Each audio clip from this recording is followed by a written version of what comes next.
Hello hi welcome back to my channel. ಎಲ್ಲರೂ ಹೇಗಿದ್ದೀರಾ? I hope ಎಲ್ಲರೂ ಚೆನ್ನಾಗಿದ್ದೀರಾ ಅಂತ ಭಾವಿಸ್ತಿದ್ದೀನಿ. ಇದು ಒಂದು ನವರಾತ್ರಿಯ ವ್ಲಾಗ್ ಆಗಿರುತ್ತೆ. So first day of Navratri ಹಾಗೆ ಸೆಕೆಂಡ್ ಡೇ ಆಫ್ ನವರಾತ್ರಿ 2 ದಿನದ ಡೈಲಿ ರೂಟೀನನ್ನು ಈ ವ್ಲಾಗಲ್ಲಿ ಶೇರ್ ಮಾಡ್ತಿದ್ದೀನಿ. ಹಾಗೆ ಕೊನೆ ತನಕ ವಿಡಿಯೋ ನೋಡಿ. ನಿಮ್ಗೇನಾದರೂ ವಿಡಿಯೋ ಸ್ವಲ್ಪನಾದರೂ ಇಷ್ಟ ಆದರೆ ಮಿಸ್ ಮಾಡದೆ ವಿಡಿಯೋಗೆ ಒಂದು ಪುಟ್ಟ ಲೈಕ್ ಕೊಡಿ. ಹಾಗೆ ನನ್ನ ಚಾನಲನ್ನು ತಪ್ಪದೆ ಸಬ್ಸ್ಕ್ರೈಬ್ ಮಾಡ್ಕೊಳ್ಳಿ. ಪ್ಲೀಸ್ ನನಗೆ ಸಪೋರ್ಟ್ ಮಾಡಿ. ಸೊ ಈಗ ವ್ಲಾಗನ್ನು ಶುರು ಮಾಡೋಣ. ಗುರುವಾರದ ಸಂಜೆಯಿಂದ ವ್ಲಾಗನ್ನು ಶುರು ಮಾಡ್ತಿದ್ದೀನಿ. ಗುರುವಾರ ನಿಮಗೆಲ್ಲ ಗೊತ್ತಿರೋ ಹಾಗೆ ನವರಾತ್ರಿಯ ಮೊದಲನೆಯ ದಿನ ಅಲ್ವಾ. ಆ ದುರ್ಗಾದೇವಿಯನ್ನು ನಾವು ಈ 9 ದಿನ ಒಂದೊಂದು ಅವತಾರದಲ್ಲಿ ಪೂಜೆ ಮಾಡ್ತೀವಿ. ಫಸ್ಟ್ ಡೇ ಆಫ್ ನವರಾತ್ರಿ ಇವತ್ತಿನ ದಿನ ಆ ದುರ್ಗಾದೇವಿಯನ್ನು ಶೈಲಪುತ್ರಿಯಾಗಿ ನಾವು ಪೂಜೆ ಮಾಡ್ತೀವಿ. ಪೂಜೆ ಮಾಡುವಾಗ ಯೆಲ್ಲೋ ಕಲರ್ ಸ್ಯಾರಿನ ಉಟ್ಕೊಂಡು ಪೂಜೆ ಮಾಡಿದ್ರೆ ತುಂಬಾ ಶ್ರೇಷ್ಠ ಅಂತ ಹೇಳ್ತಾರೆ. ಸೊ ಹಾಗಾಗಿ ನಾನು ಇವತ್ತು ಯೆಲ್ಲೋ ಕಲರ್ ಸ್ಯಾರಿಯನ್ನು ಉಟ್ಕೊಂಡಿದ್ದೀನಿ. ತುಂಬಾ ಬ್ರೈಟಾಗಿ ಕಾಣ್ತಿತ್ತು ಗೊತ್ತಾ. ಸೊ ಆಲ್ಮೋಸ್ಟು ನಾನು ಯೆಲ್ಲೋ ಕಲರ್ ಸ್ಯಾರಿನೇ ಆಗಲಿ ಡ್ರೆಸ್ಸೇ ಆಗಲಿ ಅಷ್ಟೊಂದಾಗಿ ಇಷ್ಟಪಡೋದಿಲ್ಲ. ಆದರೂ ಕೂಡ ಎಲ್ಲ ಕಲರು ಇರಬೇಕು ಅಂತ ಹೇಳಿ ನಾನು ಆಲ್ಮೋಸ್ಟು ಎಲ್ಲ ಕಲರ್ ಡ್ರೆಸ್ಸೇ ಆಗಲಿ ಮತ್ತು ಸ್ಯಾರಿನೇ ಆಗಲಿ ತೊಗೊಂಡಿದ್ದೀನಿ. ಸೊ ಇವತ್ತು ಆಗಲೇ ಹೇಳಿದಾಗೆ ಯೆಲ್ಲೋ ಕಲರ್ ಸ್ಯಾರಿನ ಹಾಕ್ಕೊಂಡು ಪೂಜೆ ಮಾಡಿದ್ರೆ ಒಳ್ಳೆಯದು ಅಂತ ಹೇಳಿದ್ನಲ್ವ, ಹಾಗಾಗಿ ಹಾಕ್ಕೊಂಡೆ.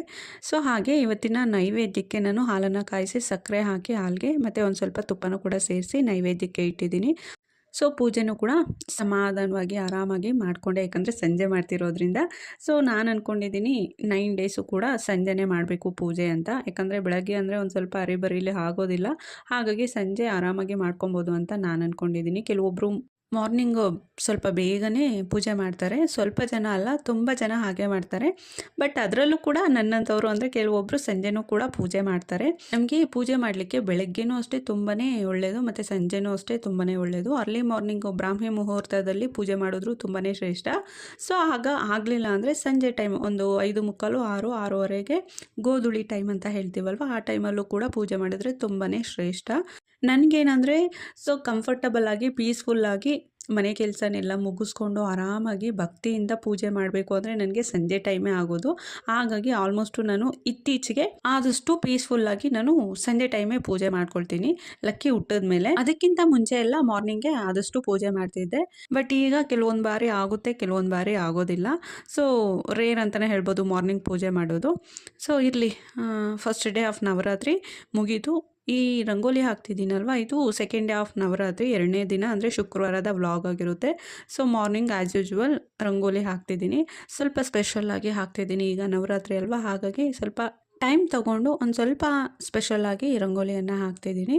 ಆದಷ್ಟು ನಾನು ಪೂಜೆ ಯಾವಾಗ ಮಾಡ್ತೀನೋ ಆಗ ರಂಗೋಲಿ ಹಾಕೋ ಅಭ್ಯಾಸ.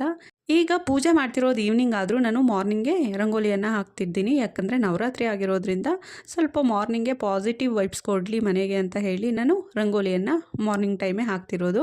ಹಾಗೆ ಇದು ಒಂದು ಮಧ್ಯಾಹ್ನ ಬರೀ ರಂಗೋಲಿ ಒಂದೇ ನಾನು ಬೆಳಗ್ಗೆ ಶೂಟ್ ಮಾಡಿದ್ದು. ಮನೆ ಮುಂದೆ ಇರೋ ತುಳಸಿ ಗಿಡ ಹಾಳಾಗಿದೆ ಅಂತ ಹೇಳಿ ನಾನು ತೆಗ್ದಿದ್ದೆ ಅಲ್ವಾ, ಸುಮಾರು ದಿನ ಆಯಿತು.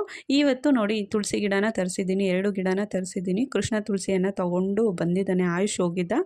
ಸೊ ನರ್ಸರಿಲಿ ತೊಗೊಂಡ್ಬಂದಿದ್ದಾನೆ. ತುಳಸಿ ಗಿಡನ ಈಗ ಪಾಟ್ಗೆ ಹಾಕಬೇಕು. ಹಾಗಾಗಿ ಪಾಟಲ್ಲಿರೋವಂಥ ಒಂದಷ್ಟು ಮಣ್ಣನ್ನು ತೆಗ್ದಿದ್ದೀನಿ ಆಚೆ. ಸೊ ಸುಮಾರು ದಿನ ಆಯ್ತಲ್ವ, ನಾನು ಇಷ್ಟು ದಿನ ಯಾಕಪ್ಪ ತುಳಸಿ ಗಿಡನ ತರಿಸ್ಲಿಲ್ಲ ಅಂದರೆ ಆ್ಯಕ್ಚುಲಿ ನಾನು ಅಷ್ಟು ದಿನ ಬಿಡೋಳೆ ಅಲ್ಲ, 1-2 ದಿನ 3 ದಿನ ಅಷ್ಟೇ. ನೋಡಿ ಒಂದು ಚೆನ್ನಾಗಿರೋ ಡೇಯಲ್ಲಿ ಅಂದರೆ ಶುಕ್ರವಾರನೋ ಮಂಗಳವಾರನೋ, ಆದಷ್ಟು ಶುಕ್ರವಾರ ಮತ್ತು ಮಂಗಳವಾರ ತುಳಸಿ ಗಿಡನ ತೊಗೊಂಬಂದು ಹಾಕ್ತಿದ್ದೆ. ಬಟ್ಟು ನಿಮಗೆಲ್ಲ ಗೊತ್ತಿರೋ ಹಾಗೆ ಮಹಾಲಯ ಅಮಾವಾಸ್ಯೆ ಇತ್ತಲ್ವ, ಅಂದರೆ ಪಿತೃಪಕ್ಷ ಇತ್ತಲ್ವ, ಹಾಗಾಗಿ ನಾನು ತರಿಸ್ಲಿಲ್ಲ. ಅಷ್ಟು ಚೆನ್ನಾಗಿರೋದಿಲ್ಲ ಅಲ್ವ ಆ ದಿನಗಳು. ಹಾಗಾಗಿ ಪಿತೃಪಕ್ಷ ಎಲ್ಲ ಮುಗೀಲಿ, ನವರಾತ್ರಿ ಶುರುವಾಗಲಿ, ಒಳ್ಳೆ ದಿನ ನೋಡಿ ತುಳಸಿ ಗಿಡನ ತೊಗೊಂಬಂದು ಮನೆ ಮುಂದೆ ಹಾಕೋಣ ಅಂತ ಹೇಳಿ ನಾನು ಇಷ್ಟು ದಿನ ತುಳಸಿ ಗಿಡನ ತೊಗೊಂಬಂದಿರಲಿಲ್ಲ. ಇವತ್ತು ಸೆಕೆಂಡ್ ಡೇ ಆಫ್ ನವರಾತ್ರಿ ಅಲ್ವ, 2ನೇ ದಿನ, ಒಳ್ಳೆ ದಿನ, ಅದರಲ್ಲೂ ಶುಕ್ರವಾರ ಬೇರೆ. ಹಾಗಾಗಿ ಇವತ್ತು ತುಳಸಿ ಗಿಡನ ಹಾಕೋಣ ಅಂತ ಹೇಳಿ ಈಗ ಹೋಗಿ ಆಯುಷ್ ತೊಗೊಂಬಂದಿದ್ದಾನೆ. ಆಯುಷ್ಗೂ ಕೂಡ ಆ್ಯಕ್ಚುಲಿ ದಸರಾ ಹಾಲಿಡೇಸ್ ಶುರು ಆಗಿದೆ. ಸೊ ಒಂದು 14 ಡೇಸ್ ಕೊಟ್ಟಿದ್ದಾರೆ. ಹಾಗಾಗಿ ನಂಗೆ ಒಂದು ಸ್ವಲ್ಪ ಈ ಥರದ ಕೆಲಸ ಎಲ್ಲ ಈಸಿ ಆಗುತ್ತೆ. 2 ಪ್ಲಾಸ್ಟಿಕ್ ಕವರ್ನ ತೊಗೊಂಬಂದಿದ್ದೇನಲ್ವ, ಸೊ ಒಂದೊಂದು ಪ್ಲಾಸ್ಟಿಕ್ ಕವರಲ್ಲಿ 3 ಗಿಡ ಇದೆ. ಸೊ 3 ಗಿಡನ ನಾನು ಮನೆ ಮುಂದೆ ಇರೋ ತುಳಸಿ ಪಾಟ್ಗೆ ಹಾಕ್ತೆ. ಸೊ ಮತ್ತೊಂದು 3 ಗಿಡನ ಈ ಕಡೆ ಗೇಟ್ ಕಡೆ ಹಾಕಿದ್ದೀನಿ. ಗೇಟ್ ಹತ್ರ ಈಗ ಒಂದು ಸ್ವಲ್ಪ ಪ್ಲೇಸ್ ಇದೆ, ಒಂದು 3 ಗಿಡ ಹಾಕ್ಬೋದು, ಅಷ್ಟೊಂದು ಪ್ಲೇಸ್ ಇದೆ. ಯಜ್ಞ ಎಲ್ಲ ಹಳೆ ಗಿಡನೆಲ್ಲ ಹಾಳು ಮಾಡಿಟ್ಟಿದೆ, ಹಾಗಾಗಿ ಒಂದು ಸ್ವಲ್ಪ ಜಾಗ ಇದೆ. ಬಟ್ ನಾನು ತಕ್ಷಣಕ್ಕೆ ಯಾವುದೇ ಗಿಡನ ಹಾಕ್ತಿಲ್ಲ, ಯಾಕಂದರೆ ಡೈಲಿ ಮಣ್ಣನ್ನು ತೆಗಿತಾನೇ ಇದೆ ಈಗಲೂ ಕೂಡ. ಹಾಗಾಗಿ ನಾನು ಯಾವುದೇ ಗಿಡನ ಹಾಕ್ತಿಲ್ಲ. ಸೊ ಈಗ ಹೇಗಿದ್ರೂ ಎಕ್ಸ್ಟ್ರಾ ತಂದಿದ್ದಾನಲ್ವ, ಮತ್ತೆಲ್ಲ ಹಾಕೋದು ಅಂತ ಹೇಳಿ ಈಗ ತುಳಸಿ ಗಿಡನ ಅಲ್ಲಿ ಹಾಕಿದ್ದಷ್ಟೇ. ಸೊ ಅದನ್ನು ಕೂಡ ತೆಗಿಯುತ್ತೆ ಏನೋ ನೋಡಬೇಕು, ಇರಲಿ. ಸೊ ಈ ಕಡೆ ಮನೆ ಮುಂದೆ ತುಳಸಿ ಪಾಟ್ ಒಳಗಡೆ ತುಳಸಿ ಗಿಡನ ಹಾಕಿದ್ವಲ್ವ, ಮಣ್ಣೊಂದು ಸ್ವಲ್ಪ ಆ ಕಡೆ ಈ ಕಡೆ ಎಲ್ಲ ಬಿದ್ದಿತ್ತು. ಹಾಗಾಗಿ ತುಳಸಿ ಪಾಟ್ನೆಲ್ಲ ನೀಟಾಗಿ ನೀರು ಹಾಕಿ ಕ್ಲೀನ್ ಮಾಡ್ಕೊಳ್ತಿದ್ದೀನಿ. ಸೊ ತುಳಸಿ ಗಿಡಕ್ಕೆ ಒಂದು ಸ್ವಲ್ಪ ನೀರು ಜಾಸ್ತಿನೇ ಆಗಿಬಿಟ್ಟಿದೆ. ಆ ತುಳಸಿ ಪಾಟ್ನ ತೊಳಿಲಿಕ್ಕೆ ಹೋದ್ನಲ್ವ, ಹಾಗಾಗಿ ನೀರು ಒಂದು ಸ್ವಲ್ಪ ಜಾಸ್ತಿನೇ ಆಗಿಬಿಟ್ಟಿದೆ. ಸೊ ನೋಡಿ 3 ಅವರ್ಸ್ ಬಿಟ್ಟೆ, ಈಗ ಸಂಜೆ ಆಗಿದೆ. ಸಂಜೆ ಪೂಜೆ ಮಾಡೋ ಟೈಮ್ಗೆ ಒಂದು ಸ್ವಲ್ಪ ಅರಿಶಿನ ಕುಂಕುಮ ಇಡೋಣ ಅಂತ ಗಿಡನ ನೋಡಿದೆ. ಎಷ್ಟು ಚೆಂದ ಕಾಣ್ತಿದೆ ಅಲ್ವಾ ತುಳಸಿ ಗಿಡ. ಸೊ ಇವತ್ತು ಹಾಕಿರೋದು ತುಳಸಿ ಗಿಡ ಅಂತಲೇ ಗೊತ್ತಾಗ್ತಿಲ್ಲ, ಅಷ್ಟು ಚೆಂದ ಕಾಣ್ತಿದೆ. ಸೊ ಹಾಗೆ ಸಂಜೆ ಸೆಕೆಂಡ್ ಡೇ ಅಲ್ವಾ, ಹಾಗಾಗಿ ಗ್ರೀನ್ ಕಲರ್ ಸ್ಯಾರಿಯನ್ನು ಹಾಕ್ಕೊಂಡಿದ್ದೀನಿ. ಇವತ್ತು ಆ ದುರ್ಗಾದೇವಿಯನ್ನು ನಾವು ಬ್ರಹ್ಮಚಾರಿಣಿ ಅವತಾರದಲ್ಲಿ ಪೂಜೆ ಮಾಡ್ತೀವಿ. ಹಾಗೆ ಇವತ್ತು ದೇವ್ರ ಪಾತ್ರೆನೂ ಕೂಡ ವಾಶ್ ಮಾಡಿದೆ. ಆ್ಯಕ್ಚುಲಿ ಇವತ್ತು ಶುಕ್ರವಾರ ಅಲ್ವಾ, ಹಾಗಾಗಿ ನಾನೇನು ಮಾಡಿದೆ ಅಂದರೆ ನಿನ್ನೆ ರಾತ್ರಿನೇ ಕಳಶನೆಲ್ಲ ಇಡಿಸಿ ಆ ಕಳಶಕ್ಕಿಟ್ಟಿರೋ ತೆಂಗಿನಕಾಯನ್ನು ನೀರಲ್ಲಿ ಹಾಕಿದೆ. ಅಂದರೆ ಟಬ್ಬಲ್ಲಿ ನೀರು ಹಾಕಿ ಕಳಶಕ್ಕಿಟ್ಟಿರೋ ತೆಂಗಿನಕಾಯನ್ನು ನೀರಲ್ಲಿ ಇಟ್ಟಿದ್ದೆ. ಸೊ ದೇವ್ರ ಪಾತ್ರೆನ ಮಾತ್ರ ಇವತ್ತು ವಾಶ್ ಮಾಡ್ಕೊಂಡಿದ್ದೀನಿ. ಆ್ಯಕ್ಚುಲಿ ಶುಕ್ರವಾರ ಕಳಶನ ಇಳಿಸ್ಬಾರ್ದು. ಸೊ ಹಾಗಾಗಿ ನಾನು ನಿನ್ನೆ ರಾತ್ರಿನೇ ಕಳಶನ ಇಳಿಸಿದ್ದೆ. ಇವತ್ತು ದೇವ್ರ ಪಾತ್ರೆನೆಲ್ಲ ತೊಳೆದು ಈಗ ಸಂಜೆ ಆಗಿದೆ ಅಲ್ವಾ, ಪೂಜೆ ಮಾಡೋಣ ಅಂತ ಹೇಳಿ ಈ ಕಡೆ ದೇವ್ರ ಪಾತ್ರೆನೆಲ್ಲ ಒಂದು ಕಾಟನ್ ಕ್ಲಾತಿಂದ ಉಜ್ಕೊಳ್ತಿದ್ದೀನಿ. ಫಸ್ಟಿಗೆ ನಾನು ಇಲ್ಲಿ ಕಳಶನ ಸ್ಥಾಪನೆ ಮಾಡೋಣ ಅಂತ ಹೇಳಿ ಕಳಶದ ಚೊಂಬೆಗೆ ನೀರು ಹಾಕಿ ವಿಳೆದೆಲೆನ ಜೋಡಿಸ್ಕೊಳ್ತಿದ್ದೀನಿ. ನಂತರ ಅರಿಶಿನ ಕುಂಕುಮನ ಇಡ್ತೀನಿ.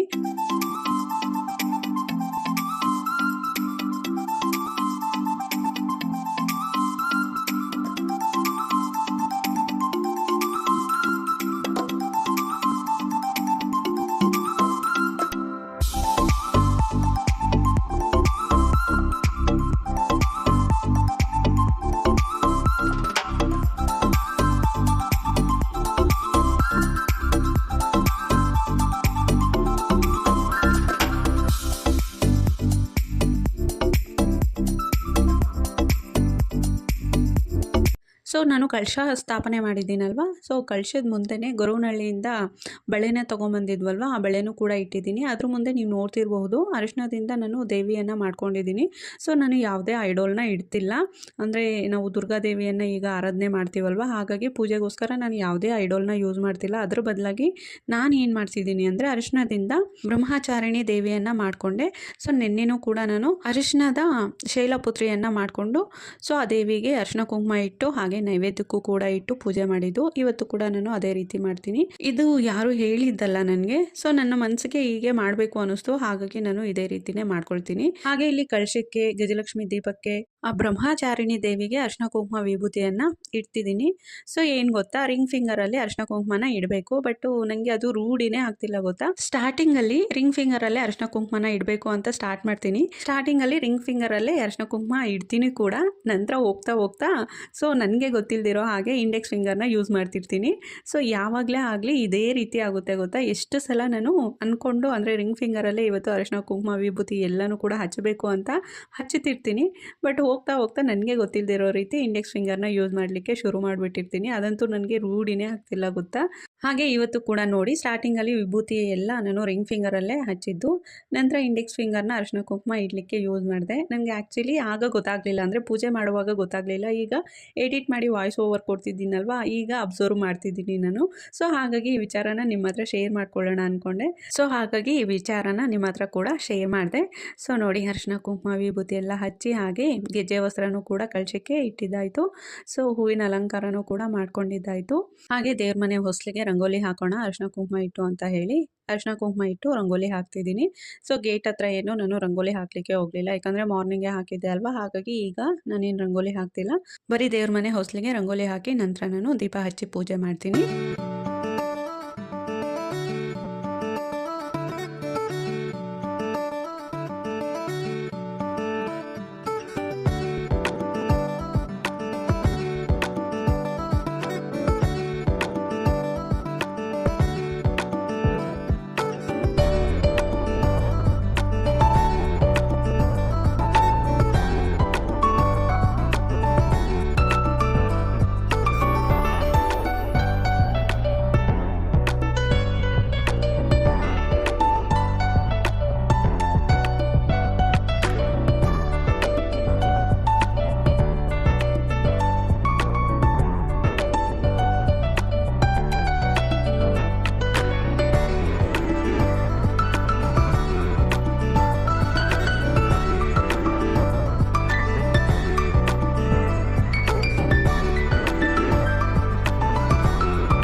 ಹೊಸಲಿಗೆ ರಂಗೋಲಿ ಕೂಡ ಹಾಕಿದ್ದಾಯಿತು. ಸೊ ನೈವೇದ್ಯಕ್ಕೆ ಪ್ರಸಾದ ಏನಾದರೂ ಮಾಡೋಣ ಅಂತ ಹೇಳಿ ಬೆಲ್ಲದ್ದನ್ನು ಮಾಡ್ಕೊಳ್ತಿದ್ದೀನಿ. ಹಾಗಾಗಿ ಸ್ವಲ್ಪ ಕುಕ್ಕರ್ಗೆ ಹೆಸರುಬೇಳೆನ ಹಾಕಿ ಸ್ವಲ್ಪ ಫ್ರೈ ಮಾಡಿಕೊಂಡು ಅದ್ರ ಜೊತೆ ಅಕ್ಕಿನೂ ಕೂಡ ಸೇರಿಸಿ ನೀರನ್ನು ಕೂಡ ಸೇರಿಸಿ 3 ವಿಸಿಲ್ ಕೂಗಿಸ್ಕೊಂಡಿದ್ದೀನಿ.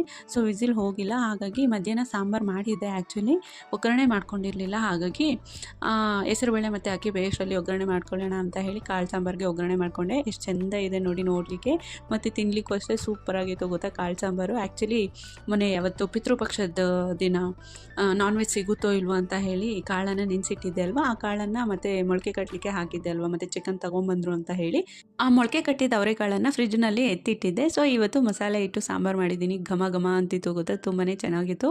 ಸೊ ಅದಕ್ಕೆ ಮುದ್ದೆ ಮಾಡ್ಕೊಂಡ್ರೆ ಅಂತೂ ಇವತ್ತು ಹೊಟ್ಟೆ ತುಂಬ ಊಟ ಮಾಡ್ಕೊಬೋದು. ಸೊ ಅಷ್ಟರಲ್ಲಿ ನೋಡಿ ಅದು ಸಾಂಬಾರಿಗೆ ಒಗ್ಗರಣೆ ಹಾಕೋಷ್ಟರಲ್ಲಿ ಹೆಸರುಬೇಳೆ ಮತ್ತು ಅಕ್ಕಿ ಚೆನ್ನಾಗಿ ಅದನ್ನೊಂಚೂರು ಸ್ಮ್ಯಾಶು ಕೂಡ ಮಾಡಿಕೊಂಡೆ. ಸೊ ನಂತರ ಒಂದು ಪಾತ್ರೆಯಲ್ಲಿ ಬೆಲ್ಲ ಮತ್ತು ಸಕ್ಕರೆ ಎರಡೂ ಕೂಡ ಸೇರಿಸ್ಕೊಂಡಿದ್ದೀನಿ. ಸೊ ಎರಡನ್ನೂ ಕೂಡ ಕರಗಿಸಿ ಆ ಬೆಲ್ಲದ ನೀರನ್ನು ಬೆಂದಿರುವಂತಹ ಅನ್ನಕ್ಕೂ ಕೂಡ ಮಿಕ್ಸ್ ಮಾಡ್ಕೊಳ್ತಿದ್ದೀನಿ.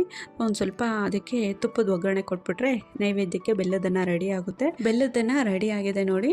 ಸೊ ನಾನು ಹೆಸರುಬೇಳೆ ಮತ್ತು ಅಕ್ಕಿನ ಬೇಯಲಿಕ್ಕೆ ಹಾಕಿದಾಗ ಸ್ವಲ್ಪ ಅರಿಶಿನ ಕೂಡ ಸೇರಿಸಿ ಬೇಯಲಿಕ್ಕೆ ಹಾಕಿದೆ, ಹಾಗಾಗಿ ಯೆಲ್ಲೋ ಕಲರ್ ಕಾಣಿಸ್ತಿದೆ. ಮತ್ತು ನಾನು ಬರೀ ಬೆಲ್ಲನ ಹಾಕಲಿಲ್ಲ, ಬೆಲ್ಲ ಮತ್ತು ಸಕ್ಕರೆ ಈಕ್ವಲ್ ಕ್ವಾಂಟಿಟಿಯಲ್ಲಿ ಕರಗಿಸಿ ಸ್ವೀಟ್ನೆಸ್ಗೋಸ್ಕರ ಹಾಕಿದ್ದು, ಹಾಗಾಗಿ ಸ್ವಲ್ಪ ಕಲರ್ ಚೇಂಜ್ ಇದೆ. ಹಾಗೆ ಮಾಡಿರುವಂತಹ ಪ್ರಸಾದನೂ ಕೂಡ ದೇವಿ ಮುಂದೆ ಇಟ್ಟು ದೀಪ ಹಚ್ಚಿ ಪೂಜೆ ಮಾಡ್ತಿದ್ದೀನಿ. ಸೊ ಇದಿಷ್ಟು ನವರಾತ್ರಿಯ ಫಸ್ಟ್ ಡೇ ಹಾಗೂ ಸೆಕೆಂಡ್ ಡೇ ವ್ಲಾಗ್ ಆಗಿರುತ್ತೆ. ಐ ಹೋಪ್ ಎಲ್ಲರಿಗೂ ಸಹ ಈ ವ್ಲಾಗ್ ಇಷ್ಟ ಆಗಿರುತ್ತೆ ಅಂತ ಭಾವಿಸ್ತಿದ್ದೀನಿ. ಯಾರಿಗೆಲ್ಲ ಈ ವ್ಲಾಗ್ ಇಷ್ಟ ಆಗಿದೆಯೋ ಮಿಸ್ ಮಾಡದೆ ವಿಡಿಯೋಗೆ ಒಂದು ಪುಟ್ಟ ಲೈಕ್ ಕೊಡಿ, ಹಾಗೆ ನನ್ನ ಚಾನಲನ್ನು ತಪ್ಪದೆ ಸಬ್ಸ್ಕ್ರೈಬ್ ಮಾಡ್ಕೊಳ್ಳಿ. ಎಲ್ಲರಿಗೂ ಕೂಡ ಥ್ಯಾಂಕ್ ಯು.